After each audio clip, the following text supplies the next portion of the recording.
여러분 살다 보면 이런 경험할 때 있지 않으십니까? 특정 드라마나 영화를 실제로 보지는 않았는데 어느 장면이 너무 유명한 장면이 있어서 마치 내가 그 영화를 본 것과 같은 착각을 일으킬 때가 종종 있습니다. 너무 유명한 장면, 거의 모든 사람들이 다 알 만큼 그렇게 유명한 어떤 클립이 돼가지고 실제로 나는 그걸 보지는 않았는데 마치 내가 그것을 본 것인 착각하는 경우가 종종 있긴 한 것 같아요. 그러다 나중에 시간이 좀 지나서 그 드라마나 영화를 온전히 다시 보게 될 때가 있죠. 그리고 나서 그 전체 스토리를 다 알고 난 관점에서, 그리고 그 앞뒤의 문맥을 다 이해하고 난 다음에 이 이야기가 그런 이야기였구나, 이 스토리가 원래는 큰 문맥 안에서 이런 의미를 가졌던 것이구나 하는 것들을 저희들이 생각할 때가 있습니다. 비유컨대 오늘 본문에 등장하는 간음한 현장에서 붙잡힌 여인의 에피소드가 마치 그런 것이 아닐까 하는 생각을 해보곤 합니다. 이 이야기는 너무 유명한 이야기라 기독교인이 아닌 사람들조차도 한 번쯤은 들어봤을 법한 그런 이야기입니다. 그러나 우리가 오늘 묵상하는 요한복음 전체 스토리, 그리고 특별히 앞에 있는 이 문맥과의 연관성 속에서 오늘 이 본문의 이야기를 함께 여러분과 묵상해 보고자 합니다. 예수님은 물이 중요한 소재로 사용되었던 초막절 절기 가장 마지막 날 그 하이라이트 날에 누구든지 목마르거든 내게로 와서 마시라 라고 말씀하셨습니다. 그리고 에스겔 47장을 머릿속에 이렇게 그리시면서 나를 믿는 자는 그 배에서 생수의 강이 흘러 넘칠 것이다 라고 말씀해 주셨습니다. 여러분, 에스겔이 보았던 환상의 내용이 무엇입니까? 성전에서 흘러나오는 물을 통해서 죽음의 바다였던 사해 바다가 새로운 생명으로 소성하게 되어지는 이야기 아니었습니까? 그래서 그 사해 바다가 생명으로 충만해지고 죽음의 음침한 골짜기 같았던 그 땅이, 그 바다가 생명이 풍성한 것으로 변화되어지는 새 창조의 환상을 에스겔이 보았습니다. 이런 관점에서 주님이 하신 말씀의 의미는 저는 이런 것이라고 풀어서 설명할 수 있을 것이라 생각합니다. 목마른 자는 성전인 나에게로 나아오라.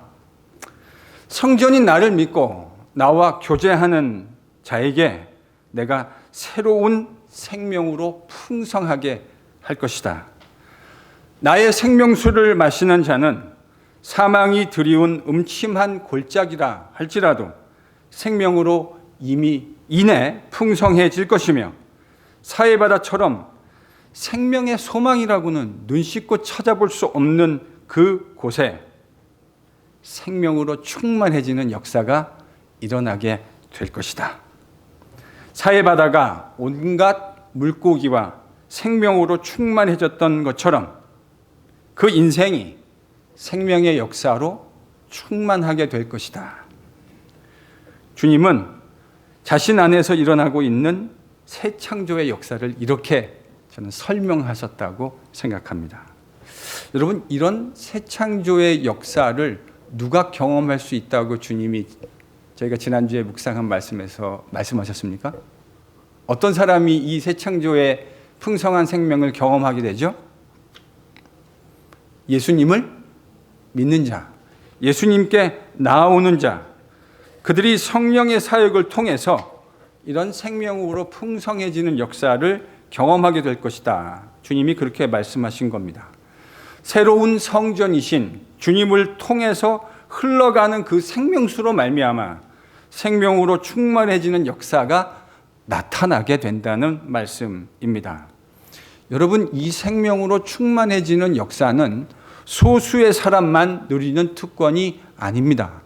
예수를 믿는 모든 사람이 누리게 될 특권입니다. 생명의 주인을 만나 그와 교제하면 누리게 되는 자연스러운 역사라는 말입니다. 오늘 본문에 등장하는 이 이야기는 바로 이런 말씀의 배경 속에서 이해되어야 한다고 생각합니다.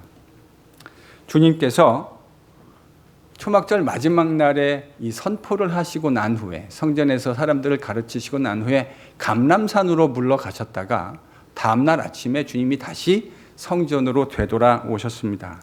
그리고 주님은 성전에서 백성들을 가르치시기 시작하시는데, 이때 서기관들과 바리새인들이 음행 중에 붙잡힌 여인을 예수님께 데리고 왔습니다. 그러니까 지금 여러분, 이 여자는 범죄 사건이 추정되는 사람입니까? 아니면 현행범입니까? 이 여자는요, 빼도 박을 수 없는 현장에서 붙들린 현행범입니다. 간음하던 현장에서 사람들에게 그 사실이 발각이 되어 버렸어요. 그래서 주님이 이 서기관들과 바리새인들이 이 여인을 지금 예수님께 끌고 와서는 이렇게 이야기합니다. 선생님, 이 여자가 간음하던 현장에서 붙잡혔습니다. 율법에는 이러한 사람을 돌로 치라고 명해 놓았는데 선생님은 뭐라고 말씀하시겠습니까? 요한은 이러한 말을 한 종교 지도자들의 의도가 무엇이었는지를 6절에서 매우 분명하게 우리에게 기록해 주었습니다. 여러분, 6절을 같이 읽습니다. 그들이 이렇게 말함은 고발할 조건을 얻고자 함이었다. 그러니까 사도 요한의 증언에 따르면 그들이 갖고 온 이 질문은 예수님을 함정에 빠뜨리려고 하는 의도였던 겁니다. 그들은 아마 두 가지 경우의 수를 머릿속에 상정해 놓았던 것 같습니다. 첫 번째는 만일 주님께서, 저는 이 종교 지도자들이 이럴 가능성이 더 많을 것이라고 생각했다고 생각하는데, 만일 주님께서 이 여자를 용서해라 이렇게 말씀하셨다고 한다면 여러분, 어떤 일이 벌어졌을 것이라고 생각하십니까? 용서해라. 그럼 어떤 일이 벌어질까요?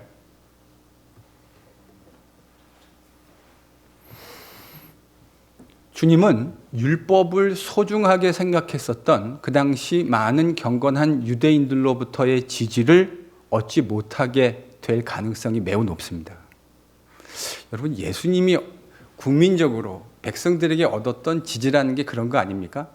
그분이 다니시면서 갈릴리 여러 마을들, 유대 땅을 다니시면서 연약한 자들, 그 당시 사회에서 소외됐던 사람들을 이적을 통해서 다양한 방법으로 고쳐주시고 그들을 섬겨주시는 게 이제 큰 축이었을 거고요. 그의 사역에. 또 하나는 그가 다른 서기관들과 율법사들과는 달리 하나님의 율법을 권위 있는 모습으로 가르치시고 설명하셨던 이 방식, 이것이 갈릴리와 유대 땅에 있었던 수많은 유대인들로부터 예수님이 지지를 얻게 되었던 핵심입니다.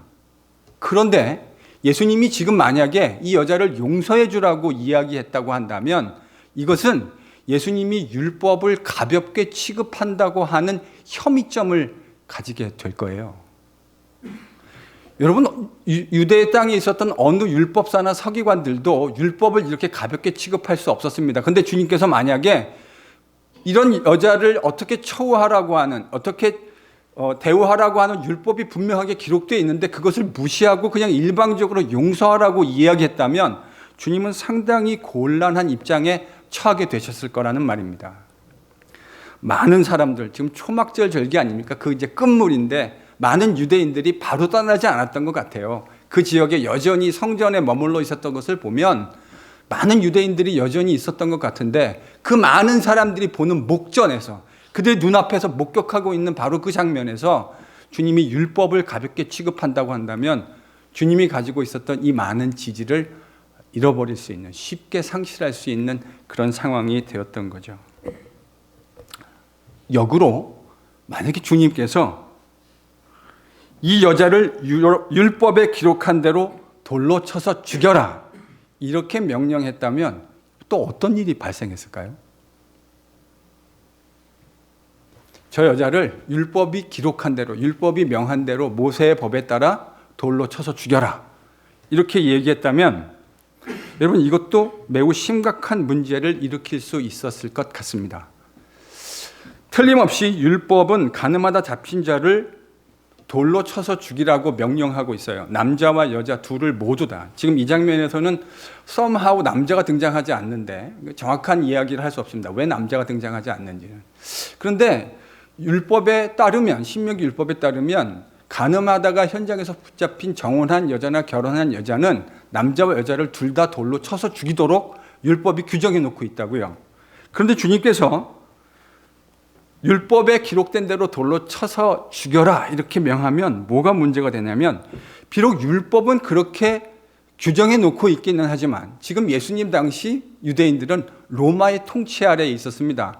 로마 사람들은, 로마 통치자들은 자신들의 법을 가지고 이들이 임의대로 사형을 집행할 수 없도록 규정해 놓았어요.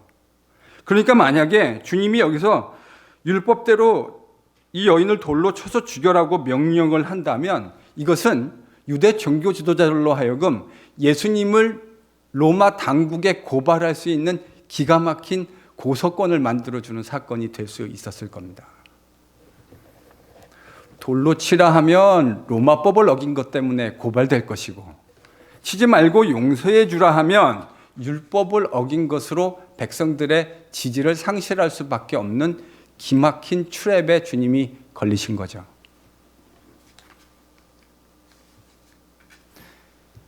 장기로 하면 이런 걸 보고 외통수라고 하는 거 아닙니까?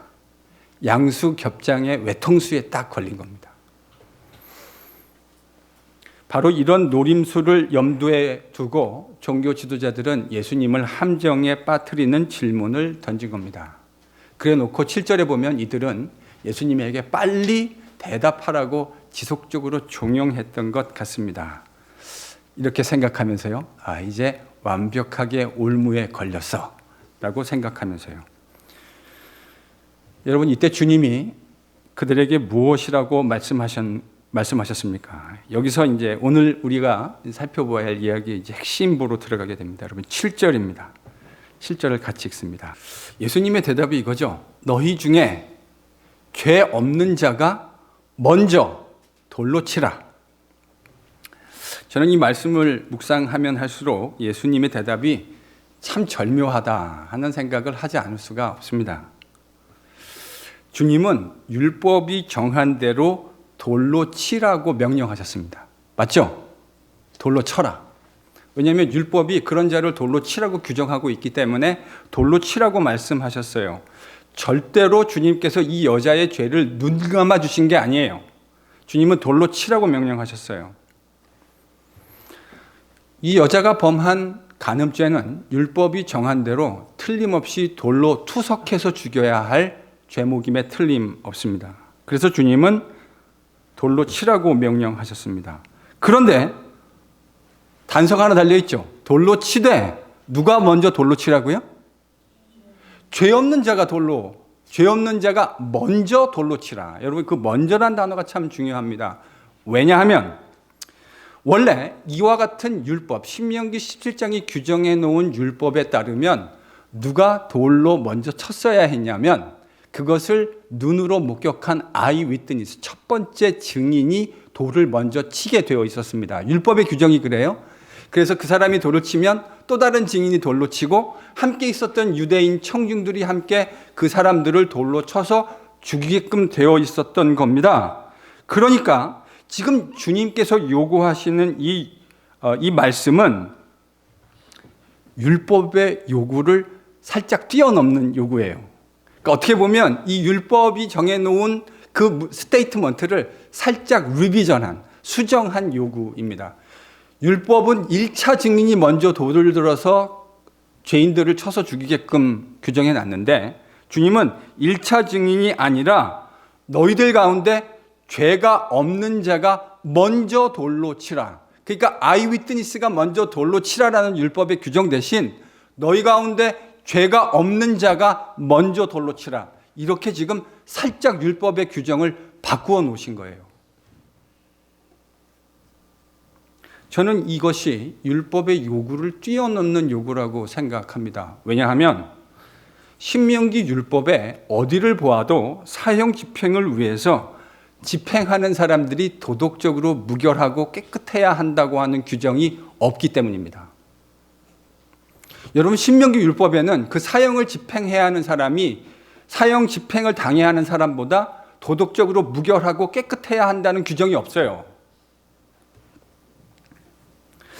자, 그럼 질문은 이거죠. 중요한 질문은 이거예요. 주님이 이 신명기 17장의 법규를, 이 율례를 잘 알고 계셨음에 틀림없는데 왜 주님께서 이 율법의 요구를 넘어서는 요구를 하고 계시는 걸까? 저는 이게 오늘 본문을 이해하는 하이라이트라고 생각합니다. 잘 알고 계셨음에도 불구하고 왜 그 요구를 뛰어넘는 요구를 하셨을까? 저는 예수님의 이 같은 요구가 실제에 있어서, 실제로 간음한 현장에서 잡혀온 여인이나 그들을 고발하고 있는 자들이나 실상 별반 다를 것이 없는 죄인이란 사실을 주님이 드러내시고자 이런 말씀을 하셨다고 생각합니다. 다시요. 지금 간음한 현장에서 붙잡혀온 여자는 현행범입니다. 이것은 변명할 여지가 없는 현장에서 붙들린 범인이에요. 어떻게 이것을 변명할 수 있겠습니까? 그런데 그 여자나 그 여자를 율법에 따라 처형한 것이 옳다고 생각하고 주님 앞에 나아왔던 자들이나 사실 실제 실상에 있어서 별반 다를 것 없는 똑같은 죄인이라는 사실을 드러내시고자 주님이 질문을 이렇게 요구사항을 바꾸신 거다 생각합니다. 사실요, 이와 같은 기전은 요한복음 도처에서 흐르고 있습니다. 오늘 8장에도 이 본문이 나오지만 저희들이 이제 약 한 달 정도 후에 보게 될 9장에도 보면 나면서부터 소경된 사람의 이야기가 등장합니다. 나면서부터 소경된 사람의 이슈가 등장해서 예수님과 이 이야기가 진행되어지는데 이 이야기 마지막에 주님은 뭐라고 말씀하시냐면 지금 소경되지 않았다고 생각하는 그 유대인들이 실제로는 소경이었다고 하는 사실을 드러내십니다. 정확하게 같은 맥락이 흐르고 있는 거죠. 누가 그런 말을 했다고 합니다. 세상에는 두 종류의 죄인이 있을 뿐이다. 그가 범한 죄가 세상에 명명백백하게 드러난 죄인과 그것이 아직 드러나지 않은 죄인, 두 종류의 죄인만 있을 뿐이다. 어떤 생각이 드시죠? 가무기 집사님, 그런 것 같죠? 정말 동의가 되지 않습니까? 세상에 범했던 죄악이 명명백백하게 드러난 죄인이 있고 사실은 똑같은 흉악한 죄인인데 그것이 아직 세상 가운데 드러나지 않은 죄인, 두 종류의 죄인이 있을 뿐이다. 오늘 본문에 정확하게 들어맞는 이야기 아니겠습니까? 사실 지금 이 여인을 고발했던 유대인들은 예수님을 올무에 빠뜨리기 위해서 율법을 이용하기는 했지만 하나님을 사랑하고 그 율법을 신실하게 지키려고 했던 신실한 종자들은 아닌 것 같습니다. 어떻게 알 수 있습니까? 예수님이 하시는 말씀을 듣고 찔렸잖아요. 여러분 9절을 함께 읽습니다. 예수님의 이 양심에 찔리는 뼈를 때리는 말씀 때문에 그들은 자신의 행위로 그들이 어떤 사람인지를 증명했습니다. 양심에 찔렸다고요. 그래도 양심은 살아 있었던 것 같아요. 그래서 그들 가운데 어른들로부터 시작해서 어른들이 한 명씩 두 명씩 그 자리를 떠나게 되어지고 그리고 젊은이들, 그 여자를 돌로 치기 위해서 모였던 씩씩거리고 몰려들었던 유대인 남자들이 하나둘씩 그 자리를 떠나기 시작했습니다. 그리고 이 현장에는 이제 예수님과 현장에서 붙들렸던 여인 딱 두 사람만 남았습니다.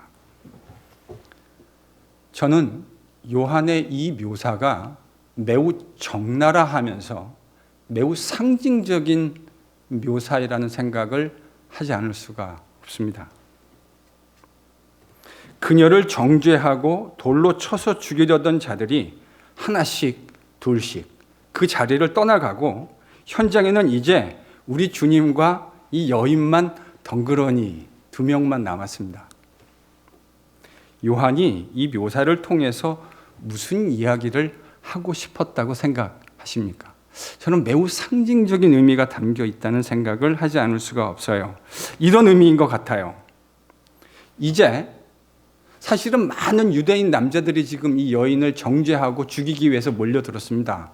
그런데 이제 이 사건 현장에 누구만 남아있죠? 여자를 제외하고는 예수님만 남아 계시죠. 그러니까 이 여자를 정죄할 수 있는 사람이 세상에 딱 한 명 남은 겁니다. 다 떠났어요. 다 떠나고 예수님을, 이 여자를 정죄할 수 있는 유대인 남자가 딱 하나 남았는데 그게 바로 예수님입니다. 실제적으로 그렇고요. 신학적인 의미에서도 생각해 보면 이 여자를 정죄할 수 있는 사람은 이 세상에 존재하지 않습니다. 그런데 이 여자를 정죄할 수 있는 사람이 딱 한 분 있어요. 그게 누구죠? 예수님이에요. 세상에서 그 여자를 정죄할 수 없는 사람들은 다 떠나갔고요. 이제 그 여자를 진정한 의미에서 정죄할 수 있는 단 유일한 한 사람만 남아 있습니다. 그게 예수님이에요.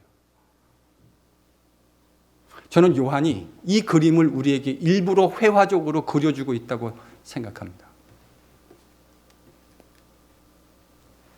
바로 그것을 이 장면은 상징적으로 보여주고 있습니다.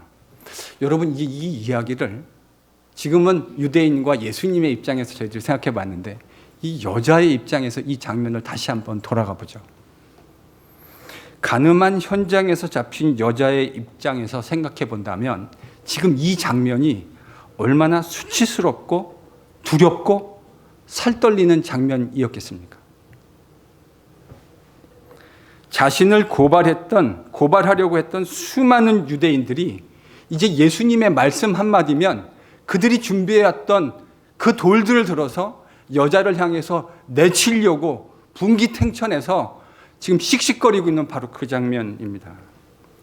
얼마나 무시무시한 장면입니까? 여자로서의 수치스러움과 죽음을 목전에 앞둔 두려움과 극한 공포감이 교차하고 있는, 그런데 그 상황 속에서 머리조차 들 수 없었던, 여러분, 바로 그 장면이 이 여자가 처한 상황 아닙니까? 그런데 10절에서 주님이 그런 여자에게 이렇게 말씀하십니다. 여자여, 너를 고발하던 자들이 어디에 있느냐?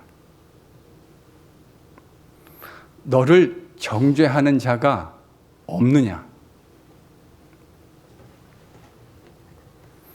여자로서의 수치심과 죽음의 공포심에 떨고 있었을 이 여자에게 주님은 이 여자의 눈을 들어서 바뀌어진 상황을 목격하도록 허락하십니다.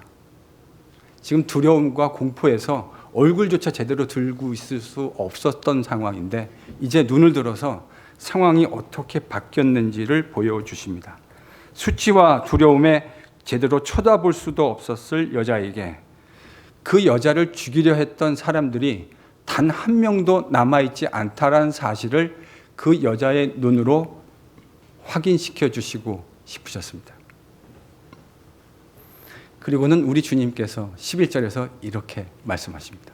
나도 너를 정죄하지 아니하노니.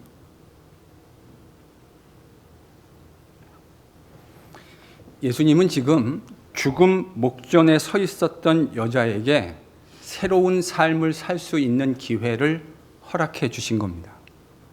예수님 말 한마디였으면 당장 돌무더기, 돌세례를 받고 죽을 수 있는 상황이었는데 예수님 때문에 그로 말미암아 이 여자는 새로운 삶을 살 수 있는 기회를 부여받았습니다. 주님은 율법에 따라 마땅히 돌에 맞아 죽어야 했던 이 여자를 살려주셨습니다.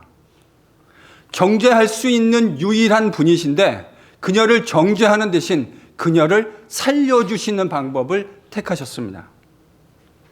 그러나 여러분, 예수님이 이 여자를 용서해 주신 것이 거저 살려주신 것이라고는 생각하지 마십시오. 왜 그렇습니까? 주님은 이 여인을 그냥 살려주신 것이 아닙니다.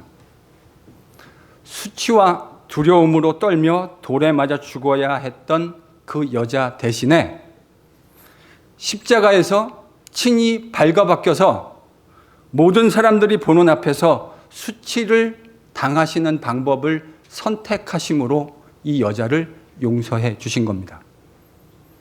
그 여자가 마땅히 느꼈을 죽음의 극한 공포와 두려움을 십자가에서 하나님 아버지와 분리되는 극한 공포와 두려움을 겪으시며 그 여자를 용서해 주신 거예요.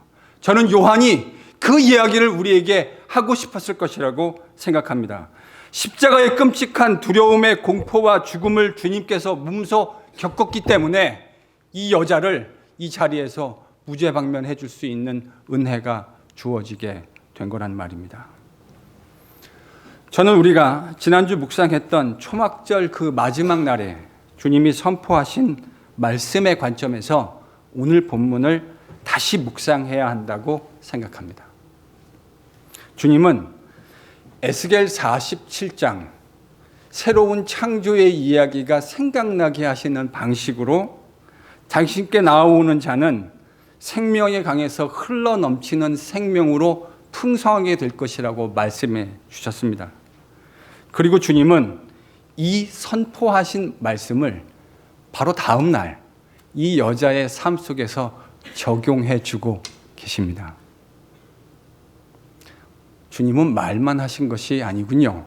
당신이 하셨던 말씀이 진리라고 하는 사실을 바로 그 다음 날 율법에 따라 마땅히 돌에 맞아 죽었어야 할 여인을 살려주시는 방법을 택하심으로 주님께 나오는 자가 얼마나 풍성한 삶을 얻게 될 것인가를 보여주셨습니다. 이 여인은 주님으로 말미암아 새로운 삶을 살아갈 수 있는 기회와 은혜를 얻게 된 겁니다. 말만 하신 게 아니죠. 말씀하신 바로 그 다음 날 주님의 말씀이 역사가 되고 현실이 되고 있다는 사실을 저희들은 본문을 통해서 묵상하게 됩니다. 사랑하는 성도 여러분, 이 말씀이 어디 이 여자에만 적용되는 이야기이겠습니까? 주님이 주시는 이 생명의 풍성한 삶의 이야기가 어찌 이 여자에게만 적용될 수 있겠습니까? 사실 주님께 나오는 자들은 그 배에서 생수의 강이 흘러넘쳐 생명으로 충만하게 될 것이라고 하는 이 주님의 약속이 오늘날 우리의 삶 속에서도 여전히 적용되고 있는 것이 아니겠습니까? 그래서 우리가 지금 이 자리에서 주님을 예배하고 마땅히 우리도 돌 맞아서 죽어야 할 똑같은 종류의 죄인인데 주님의 그 십자가의 구속과 은혜로 말미암아 저와 여러분이 이 자리에서 죽음의 공포 없이 하나님을 예배하는 거룩한 백성으로 살아갈 수 있게 된 것 아닙니까? 혹 이 자리에 이 주님의 용서를 아직 경험하지 못한 분이 혹 계십니까? 우리를 용서하기 위해서 우리 대신 그 부끄럽고 참혹한 십자가에 달려 우리 대신 저주당하신 그 주님을 온전히 바라볼 수 있는 은혜가 임하기를 바랍니다. 그 십자가의 용서의 은혜가 여러분의 마음속에 흐를 수 있기를 바랍니다. 그 주님의 피 묻은 용서하시는 손을 간절히 붙들 수 있는 여러분들이 될 수 있기를 축원합니다.